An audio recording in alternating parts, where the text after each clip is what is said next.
Here. Hey everyone, it's Dan and Don from theclinicaltrialsguru.com, and we're actually joined by Sara Siegler. Sara is a friend of the show. She's a regular contributor, and we're doing something kind of new here. We're doing a news panel, and we want to do one of these every week or so where we bring in experts, people who work in the industry, people who have a lot of knowledge about clinical trials and about healthcare in general. And we're just going to be reading the news, the recent headlines, and everyone's going to kind of put their 2 cents in. And I think this is a good way. I know for me personally, when I watch a lot of business blogs, a lot of business podcasts, a lot of technology podcasts. They do news panels a lot, and those are often some of my favorite shows to watch because I don't always have time to read all the news.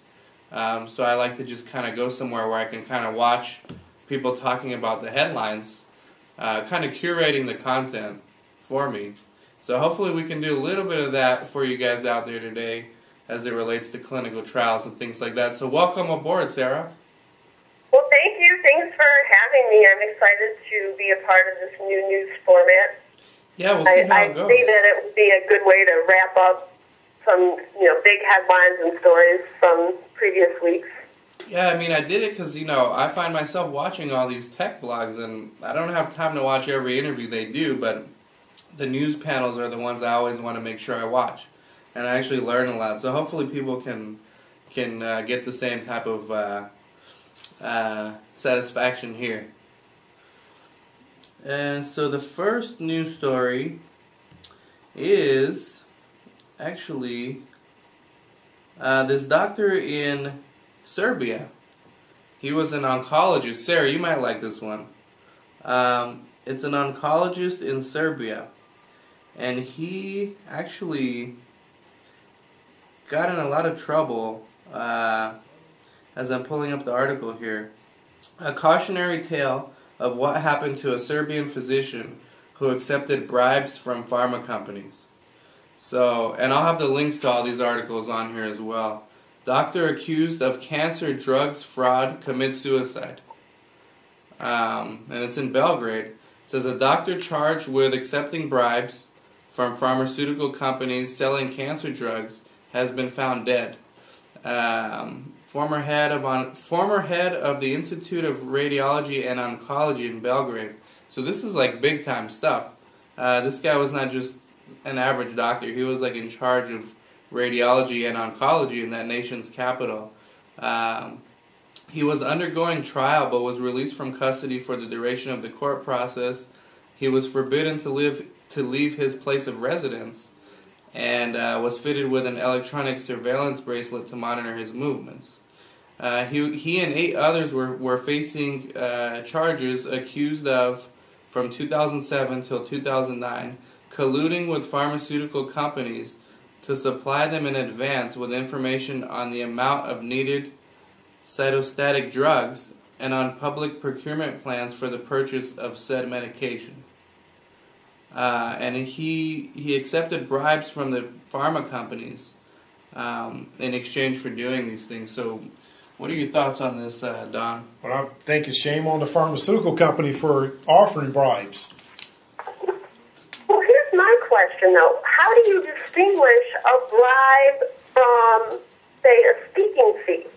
I read an article from the New York Times sometime last year, and it stated something like Big Pharma paid out in 2009 something like $36 billion, billion with a B, to doctors, etc., for speaking engagements, promotional type deals, etc. Right. $36 billion. So when I hear these types of cases with, bribery, my question is, how do you distinguish bribery from, the legal form of bribery in which the pharmaceuticals pay doctors for endorsements? That's a good point. I follow someone on Twitter, and I can't remember her username right now, but she's like, she always talks about antipsychotics and how, they're being prescribed like willy-nilly. She's a little bit against psychiatry. I mean, that's to put it kindly. But she wrote a good article about that, and she listed every single physician in the state of California, every psychiatrist who accepted speaking fees for antipsychotics, and she had the amounts of funds that they received for that. So it is a good point, Sarah. I mean, what is a bribe and what's a speaking fee? And I guess it's kind of like a fine line between the two. I guess you'd have, for me, I think what I would have to look at is what is the motivation for having them speak? Is it purely so that they get the word out about your drug? Are they basically doing advertisement for you? I don't know. Yeah. That was the gist that I got from the article, is that it was essentially a form of paid advertising using an expert, essentially. Yeah. I think that's what you're going to have to look at. You're right. It sounds like it's a bit convoluted and not so direct, and whether they're getting paid to represent that drug, or they're just really getting paid to go out there and just promote, psychiatry to begin with. So yeah, and the whole thing about these pharma companies doing these things in other countries, Sarah, do you think they behave more aggressively outside of the U.S.? Because I do. I'm sure. I don't have direct knowledge of this. I think it's important for me to state that, but my gut is, due to a lack of regulations and oversight, that clinical trials and related activities that go on overseas are probably not as, heavily monitored, and I'm not, I'm not sure what general body even oversees all that, if that falls, under the World Health Organization. Mm-hmm. I'm not even sure. Right. When you go off seas, whether or not you are covered under, for example, the FDA's purview, I'm not sure. Well, what about? I know a lot of American companies and, big pharma are now conducting clinical trials overseas, but I know, Dan, we talked about this a little bit on Twitter. I think you know more about this than I do, but I believe the clinical trials in India, the American-funded clinical trials in India have been suspended. Yeah, I was going to start off with that story, but this one of this oncologist committing suicide kind of stuck out at me first. But yeah, the India thing, this leads us into that. It's a hot topic. Well, you remember we interviewed that reporter that had gone around to different parts of the world looking at research, and he was in North Africa. And I believe what was going on, if I remember the story correctly, is that they were offering to build roads and put in streets and street signs for some of these remote villages in order for people to come in and do these HIV studies. And that's something that you would never see done here in the United States, because again, that's back to coercion.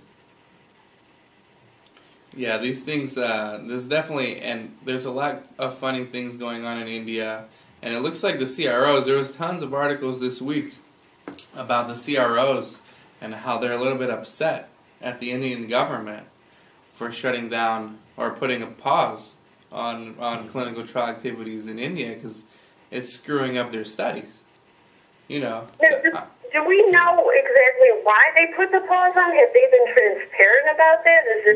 There was a few people who, there was no deaths from what we know, but there was some people who've gotten really ill from participating in studies, and the reason for them shutting down or putting a hold on these studies was because they got ill and they didn't know they were participating in trials. They thought they were just seeing their doctors. Okay. So they didn't consent to participate in a trial. Well, they probably did, but didn't really understand what they were doing. Okay. Yeah, and that's one of the things that we were told before, is that pretty much because there's no standard of care, a lot of times the doctor will invite him and says, hey, look, this is your standard of care today. Yeah. They just go out there and pick at random. They do their own randomization. So that's one way of going about doing it. Yeah. So a lot of funny stuff going on there. We've actually had a few people from India reach out to us due to our YouTube video, and they're going to be clarifying the situation a little bit further. But a lot of upset pharma companies, a lot of upset CROs because of all this. And I mean, hey, we're talking about billions of dollars that is kind of in an unknown stage right now. I mean, if trials are on pause there, that means they have to spend that money here or do those trials here, and that's going to cost them more money. So, of course, they're upset. But I guess the Indian government stepped in and said, hey, we have to draw the line in the sand, and this is not okay. Don, you got a story there? I'm trying to read it, but it's real convoluted. I got one regarding a CRO, Quintiles.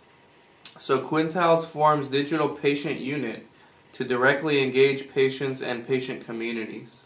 I thought this was interesting because you don't see a lot of CROs entering to the whole social media thing, and they're not really even doing it through social media. It's kind of weird. It's more like old school marketing, but just online. And Quintiles announced the formation of its new digital patient unit, which brings together the company's online communities and digital expertise to directly engage patients. The goal is to provide patients with information to better manage their personal health and to provide them with opportunities to participate in clinical research. So basically what they have two websites. They have Medigard.org and clinicalresearch.com. And Sarah, have you heard of these two sites? I have not heard of the sites, but I am familiar with Quintiles. Vaguely familiar, at least. Yeah, what they're doing is they're trying to basically Medigard.org is a free medication monitoring service, and it provides patients with safety alerts, drug recalls, updates, and checks for possible drug interactions. So what you do, like if I'm a patient and I'm taking like 10 drugs, I'll go in there. It's a free service. I put in all my medications that I'm taking, and when I'm adding a new one, it will kind of tell me, if it's safe to be taken with these other drugs, safety alerts if there's any drug recalls. So for people taking a lot of medications, it's good. Now what Quintiles is trying to do, because they own this, or at least they're partnering with it, I'm not too clear about that. They're using that to pool people for clinical trials. And it's still unclear how they're going to do that. But they've got a huge database. I mean, it looks like it's 165,000 registered users. And then on Medigard.org, it's 2.5 million registered users. Of course, most of those don't update regularly, but still, they use this to kind of go in there and recruit these people for their studies, which is still unclear how they're going to do that. There's a lot of ethical issues around this. I mean, these people don't sign up. They don't use these services to join clinical trials. They use these services to monitor their health information. And Google Health shut down about a year ago. So Quintiles has been trying to get Google Health to kind of transfer that information to them. So it's a lot of weird things going on there, but it all boils down to patient recruitment in clinical trials. Do you think this will work? Do you think this kind of engagement, if you could even call it that, because they call it engagement, engaging with patients, but I've seen their site, they're not really using it to communicate with patients, it's more like pushing their studies out. Do you think that can work?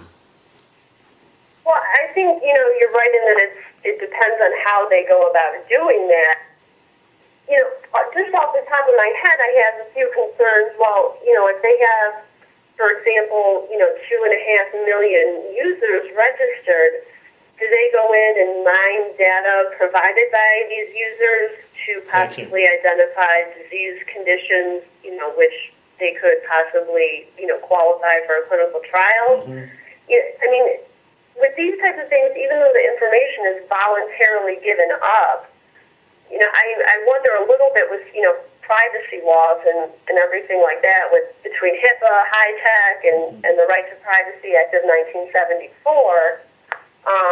Even though everything is voluntarily obtained, all that information, at least theoretically it would be, are the people basically giving the company a green light to say, yeah, mine my data, that's fine.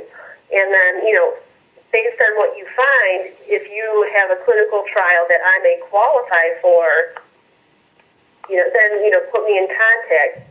But, I'm not 100% sure, and I think a lot of the statutes, the way that they're written, are already behind the times in terms of electronics and communication and social media, so even if I look at the legislative text and say HIPAA, there's not going to be any real guidance about, data mining voluntarily submitted data, no. In order to identify patient pools for trials.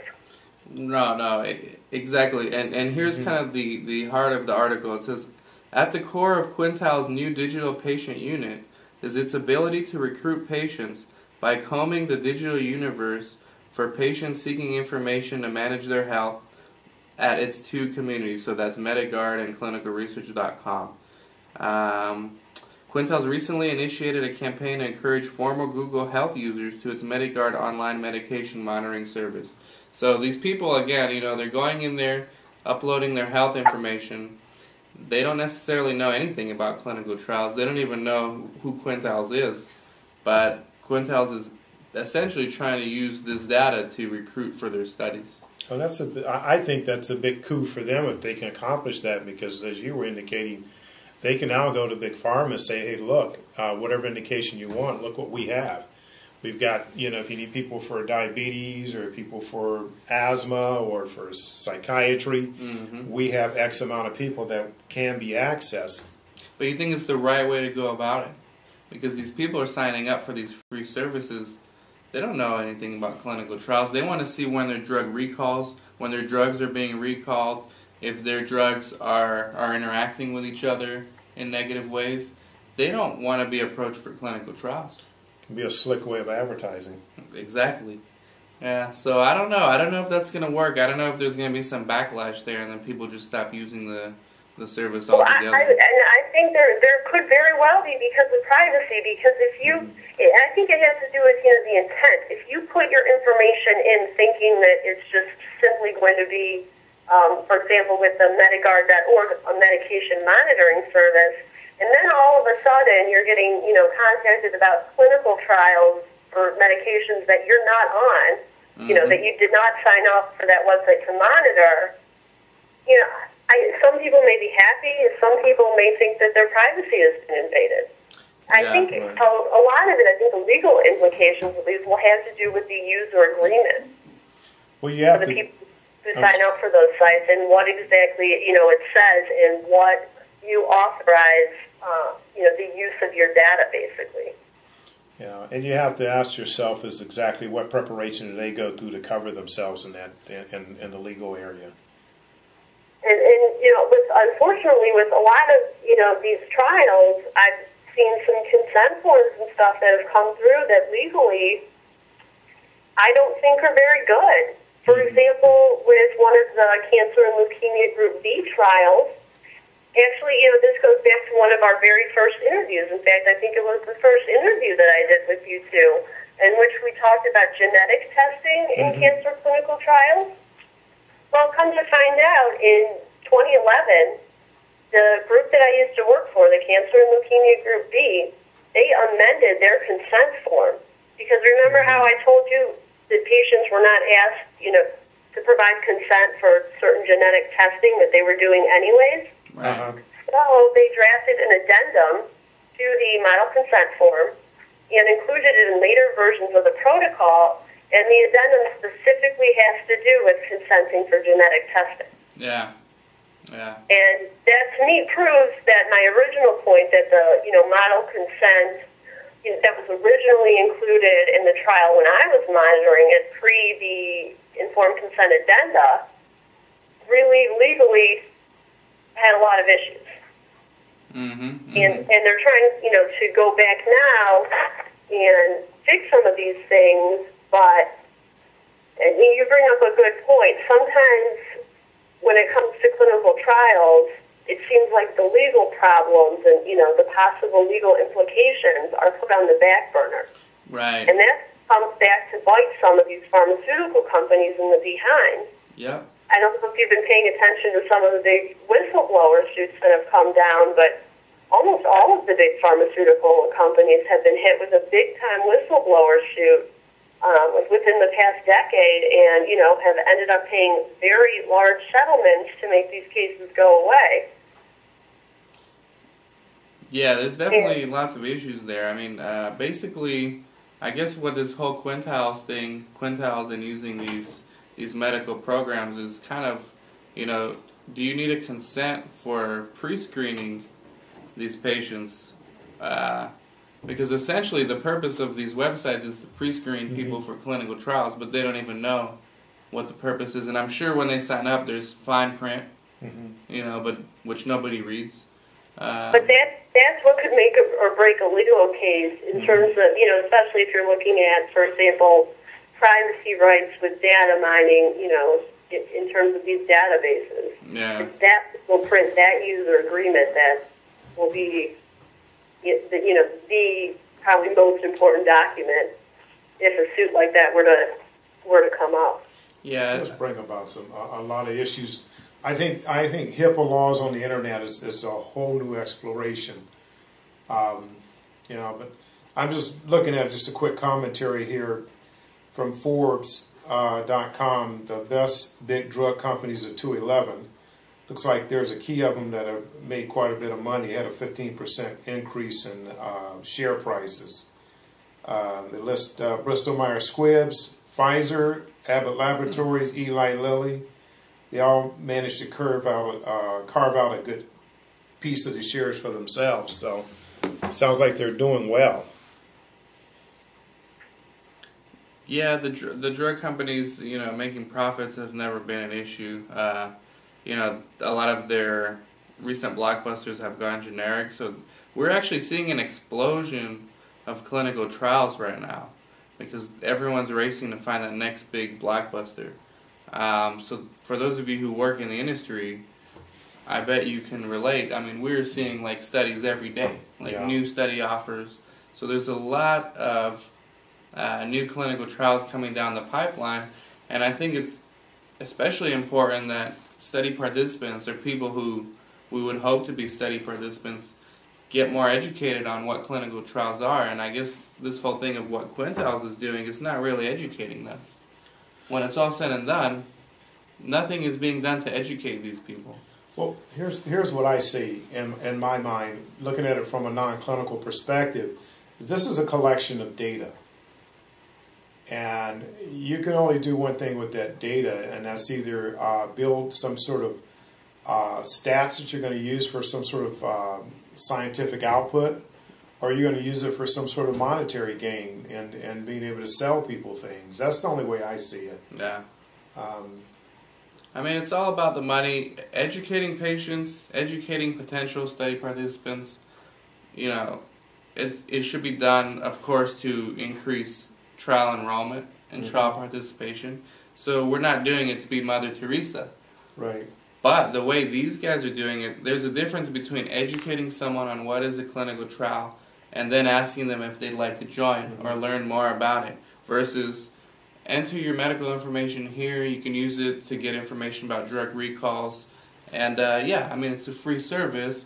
But oh, by the way, we're currently going to be pre-screening you for these things that we call clinical trials. Yeah, and they're wording, I'm quite sure, is going to be very careful. But are you seeing a movement in the industry right now, Sarah, where companies are buying up other companies?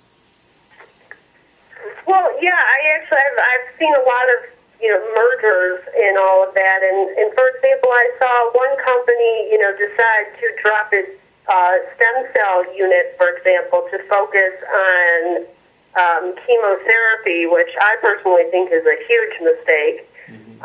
With all the stem cell clinical trial information coming out now in terms of hematopoietic stem cells. We're not talking about embryonic stem cells. We're talking about hematopoietic stem cells which do not involve the destruction of an embryo. And there's quite a bit of information for people who are interested in these types of trials on clinicaltrials.gov, the website that the government has to use to report and monitor these clinical trials.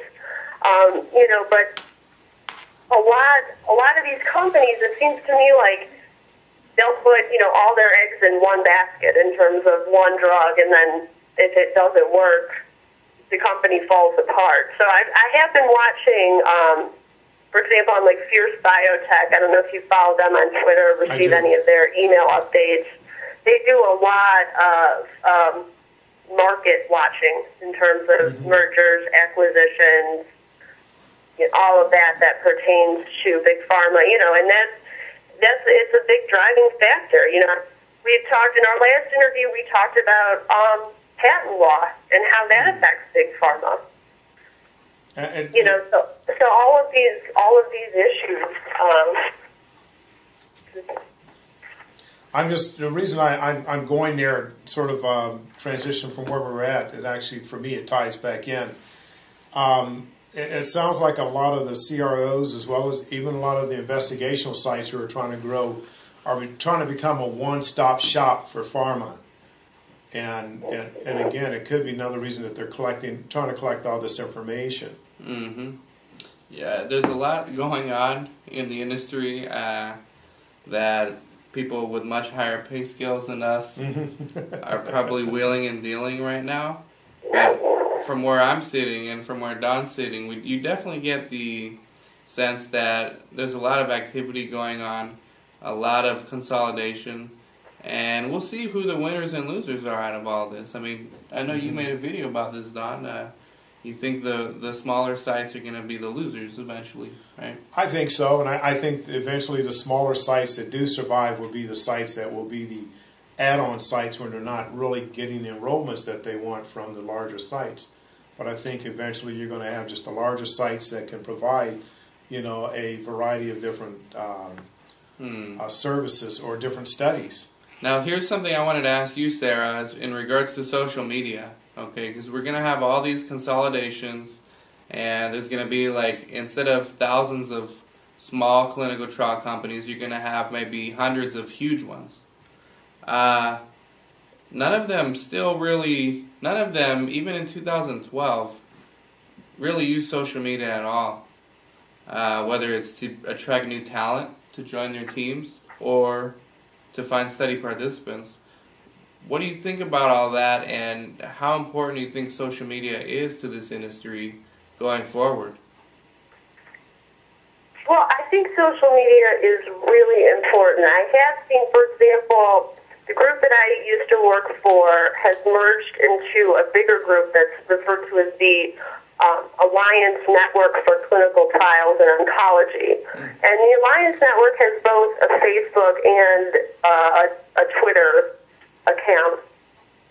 It tends to be just very general information, meetings from pictures from group meetings, that kind of stuff. It's not really that substantive of information. And my issue, I guess, would have to be with the social media. It seems a lot of people are afraid to jump in, and the FDA released guidelines, which some people on Twitter were saying, fell short. Maybe it was a half a loaf in terms of, big pharma and clinical trials on Twitter and social media. Again, there are so many possible legal implications, and with all the legislature that deals with privacy, these types of things, it's also behind the times in terms of where we are in technology, that I think it makes people paralyzed to do anything. To really embrace social media for what it really could be. Yeah, I have seen there are some sites, I think, like today I retweeted about the clinical trial for I think a meningitis vaccine going on at I want to say Wake Forest, something like that. So I have seen, there's some accounts like that, and I know the NCI has an account where they tweet out different trials that are enrolling different types of patients, and I don't see any legal problems with that. They're not data mining people to identify possible participants. They're just basically putting it out there, and then, people who may have that disease condition, can get in contact with them and move forward from there. But, like I said, because the guidelines for social media, the ones that were just released by the FDA, a lot of people on Twitter who were really looking forward to these guidelines felt that they fell short, and I think in the absence of clear legal guidance on what you are and what you are not allowed to do, I think that's stumped the progress of social media for clinical trials. Yeah, because social media is at its core, it's meant to be engagement. It's not just meant to be push marketing, where I just push out all these links. It's really supposed to be like 90% listening and responding, and like maybe 10% pushing out your stuff. And I guess a lot of the fears from the pharmas and even some of the sites is they don't know how to engage. Either because A, they don't know how, period, and or B, there's not enough guidance out there from the FDA. They don't want to get in trouble. I think it's a little bit of both. I think there's things you can do that you don't need FDA approval for. I think just educating people on what trials are all about, you're not going to get in trouble for that. I'm not going to mention the sites, but there's a few research clinics that are using Twitter, and I follow them, and I mean, they just push out stuff. Like, an example is, I saw the other day, we treat our study participants very nice. And here's a link to our website. Their next tweet is, your safety is our primary concern. Here's a link to our website. Like, I don't know if that's going to be very successful. Well, there's nothing that's inviting them in, okay? You're right. And if you go back to the basis of sales is really about, a good sales process is about engaging a person. And when you start engaging a person in a sales process, you're actually closing the person on the sale as you go along. So if you're going to invite somebody to your website, you've got to already have them wanting to go to your website. And you've got to either, like you said, create some dialogue or say something enough to go out there to say that we provide good safety. Okay. Yeah. Sarah, last story of mine before we shift over to you, okay? It's this, and you guys will both like this one. This lady in Germany, okay, she's got multiple sclerosis, but she's an e-patient, okay? She studies, she knows everything about multiple sclerosis. She's engaging with her community in Germany about MS, so she knows all the latest things about it, right? She gets recruited for a clinical trial. The informed consent lists the side effects or the possible risks. And she said, in her words, there was no side effect, no potential risk worse than maybe like a flu or flu-like symptoms. Now, when she actually checked with her community, her online community of other patients, they said, no, don't do that. Here's the side effects that we've got from that trial. And there was like dozens of them reaching out to her telling her, hey, not all the known side effects are listed in that consent form. So she ended up not doing the trial. And it's kind of a bad look for this particular trial. I mean, I'm sure most pharma companies don't do that, but they're definitely not, I guess, listing all the known risks if dozens of people were saying, hey, more serious complications have occurred. What do you think about that, Sarah? Well, I can tell you that I have learned some really interesting information about Tysabri, which is a murine monoclonal antibody, which is currently part of a program. I believe it's called the TOUCH program. You can only get on this program at certain institutions. I believe the Cleveland Clinic is one place where this can be done. But Tysabri is used to treat patients with MS and a few other autoimmune diseases, I believe. However, there's a huge safety problem that has arisen with Tysabri and patients who are on it, and it has to do with the reactivation of the virus that they believe is the underlying cause of MS. It's the JC virus. And basically what they're finding is they cannot take patients off of this Tysabri because if they do that, they've been having issues, like I said, with JC virus reactivation and a problem with a brain disease called PML. Mm-hmm. And basically what this means is they're having an issue of disease flare at the end of trials or treatment, and so they cannot take certain patients off of the medication for that reason. And it's interesting because a similar issue arose, and probably is still ongoing, is my guess, with some of the cancer chemotherapy drugs that are in clinical trials, where they were having problems with major disease flares after the patient came off of the trial investigational new drug.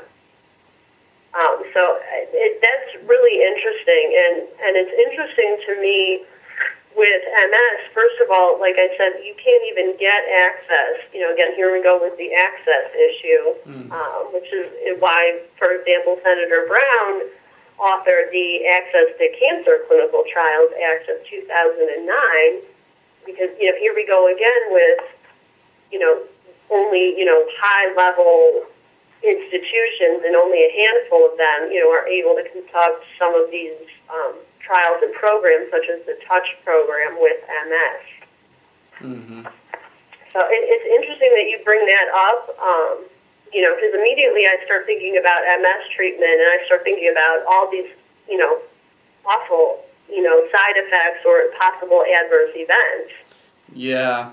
And see, the lady, and I'll have links to all these things once this video is up. It's actually a small article, but then it's her speaking on YouTube about it. But it was on Y.Pharma, which is like a well-respected blog. And she said, I wasn't too clear if the risks were actually in the consent form, or whether they were just kind of going over them and just kind of emphasizing, just flu-like symptoms, don't worry, everything it's basically just like a flu, like the worst that can happen to you will be flu-like symptoms. And then when she checked in with her fellow E patients, they were telling her, no, that's not necessarily true, and here's all the cases of this drug doing kind of nasty things to people. So it's just, I think the internet is the great equalizer. I think it just empowers people, and I think we're going to see a lot more of these kind of things going forward. Just a lot more of these kind of things. So it'll be interesting to see how this whole thing plays out in other studies, and we'll see if there's other stories like this from other trials. And I think that's a warning to Big Pharma to say, look, if you aren't forthcoming with known adverse effects, that's a problem. Yeah. If that's not in the consent form, then you might have legal problems because of that. If you're knowingly omitting very serious adverse events in order to boost enrollment, obviously that would be an issue. That's an issue, and it looks like in this case, at least, it was an issue. Well, the issue could be at the investigational site level, too. They may not be reporting it. Yeah, or the actual adverse events may have been listed in the consent form, but the investigational site may have just glossed over them. That, and that's a possibility, So too. we don't know. It's still a little unclear, but if it is, if they were omitted completely from the informed consent, that's terrible. That's a huge... Well, yeah, and I think the other emphasis, too, is that maybe they don't know that they can contact an IRB. Yeah, well, yeah, they can do that, but what happened was she she didn't do the study. Yeah, but I'm just thinking the other individuals. They can do, yeah. And that brings up another point, which, you know, we won't get into today, but IRBs and how closely associated to Big Pharma's interest are they? Yeah. That's a topic for another day. We're going to have the FDA lawyer on next week, so we might ask him his opinion on that. Yeah. Sarah, anything you'd like to share? So I think you bring up a good point in your last segment about adverse events, and in terms of IT and information systems, I believe there is a great need for an overall general adverse events reporting system. I know for a fact that there was talk of creation of for example, in the cancer realm, they have what's called the CA grid, and the CA just stands for cancer, the Cancer Bioinformatics Grid. And one of the software developers that I used to work with at my old job drafted an adoption plan for what would have been CA heirs. That would have been the computerized system used by the National Cancer Institute as part of the Cancer Bioinformatics Grid for the systematic reporting of adverse events. I know for a fact, the way that we used to do it at my old job, a lot of the adverse events were basically listed like individually, as like individual case reports. I actually have an example of one that I could show you. But there was no overall general computerized system to track adverse events. And going back to what you were just talking about with informed consent and listing possible side effects or adverse events related to an investigational new drug,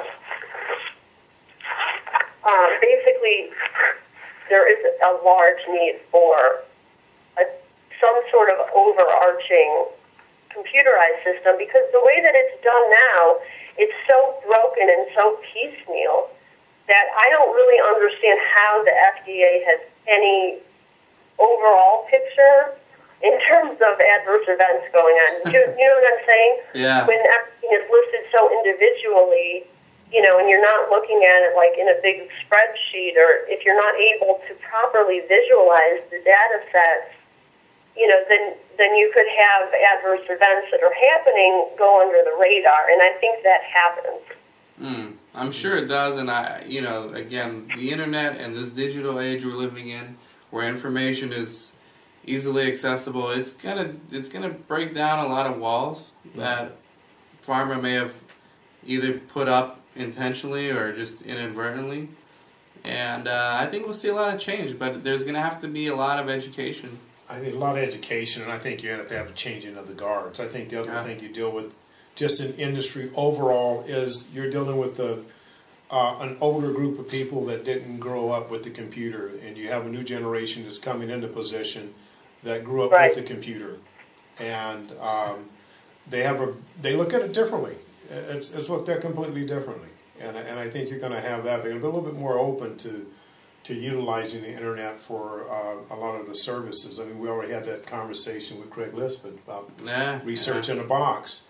We're now going to centralized raters, where they're doing that via computers with the subjects when they come in to do their ratings. I think you're going to see a lot more as we go along and develop, where a lot of things are going to be done via computer, via internet. Yeah, I think changing of the guard will definitely happen. Right now in research, there's a lot of the good old boys club going absolutely, on. Yeah. Just like the financial industry hasn't changed. So I think we're pretty much there. Well, I'll send in some young kick-ass females, and we'll take care of that problem right quick. Sarah, this was lots of fun. Sure was. And we'll have to do it again. Like I said, if this works out, we'll do it every week. We'll bring on different guests, so you'll be a regular of ours, okay? Yeah, because you're a young lady with a lot of information in her head. Oh, well, thank you. It's nice to have a forum and to actually be able to talk to people who are on the same page in this regard, because not all my friends want to hear about clinical trials. Unfortunately. I do understand. But I think this is great, and I think the more that people even talk about these things, awareness is a huge part of the equation. So the more that people can just talk about it and incite intellectual conversations and think about how possible problems can be solved, it's a win for everyone, including Big Pharma. I agree with you. Well, stay on the line, Sarah. I think sometimes Big Pharma, gets picked on, but I think there is a happy medium somewhere between patient protection, profitability, and, Big Pharma. But I think we still are striving to reach that balance. Yeah, I think the balance I think the balance they care about is the profitability. Yeah. And I think that's where you like I said, the line's got to be balanced out somewhere versus those who are genuinely looking for new and better, I don't want to say services, but therapeutic indications versus the folks that are interested in the bottom line. Right. So it's always a struggle. I really think within the next 10 years we're going to start to see a real happy medium reached where the drug makers can make, enough profit to keep shareholders happy and patients' rights are protected and we come out with better drugs with less side effects that help improve quality of life. Yeah, I mean, they're going to have to. This is just, it's almost a business plan. Here's what I envision is that they'll contact you via computer based on the information collected on your medical status, and they will send you a questionnaire which will encompass, first of all, consent forms with all the HIPAA regulations and everything and the things that consent forms have. And this is an individual that won't leave their home. And then they'll do the ratings. They'll send you the ratings for you to fill in. Just check off what applies to you. And you'll go through that whole thing. And then I think if there's any physicals needed, they'll find doctors in the area where you may go in and get that information.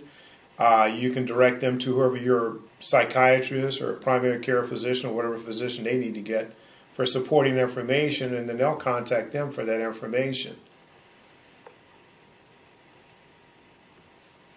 Yeah, I mean that sounds, it sounds good as long as people's privacy, aren't being, invaded. And I think if you could sign up for a service where maybe, you get contacted about potential clinical trials, maybe that might, a service like that where, you definitely are signing up just for that purpose. Say, you have like depression or something like that, and you have not found relief with any of the drugs currently available on the market, and you'd like to see maybe if something in clinical trials would help you, I think that's a really positive thing.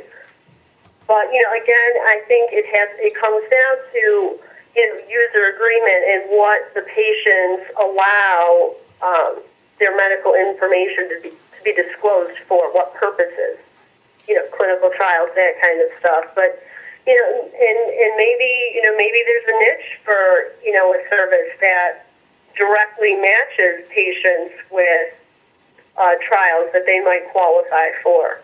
Yeah, they might do that. That's because what I just stated, you just eliminated a lot of costs. You don't have to pay for all the services you pay for at the investigational level.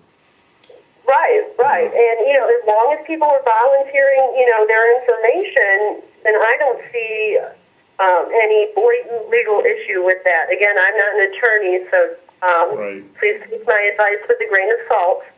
But in terms of the major, privacy legislation, I don't think that would be a problem. And I know a lot of times now, with the cancer clinical trials, they go through so much work just to get the patient on the trial, for example, and then in some cases the pathology will come back and will disqualify the patient for the trial. So I think the more that we can work on streamlining patients, for trials without having to, do a lot of work for patients who ultimately aren't going to qualify for that trial, doing better pre-screening if at all possible, depending on, the disease, that could help streamline the process and cut some costs for big pharma. And the less research and development costs that they have to put in, the less they'll need to make back once the drug hits the market, if it does make it to market. Yeah, absolutely. Lots to discuss, but yeah, hopefully every year things get a little bit better in this industry. And it looks like it's getting better in 2012 with the activity that's going on as far as new studies. So now naturally the next thing will be more transparency for the study participants, more authenticity, more honesty, more education. Hopefully that follows. Because if not, it'll just be a lot of studies with a lot of unsatisfied study participants. Well, and if everyone's unsatisfied, the industry will be in question. I don't think that will happen. I do think, the better that pharma gets at developing drugs and developing protocols and writing their forms and educating patients, all of that only helps to mitigate some of the issues in terms of patient satisfaction and any legal implications that may arise from being on a clinical trial. Right. Yeah. Agreed. Well, Sarah, stay on the line. We'll talk off the air. This is Dan and Don signing off from our first news panel at theclinicaltrialsguru.com with guest Sara Siegler. Thanks a lot.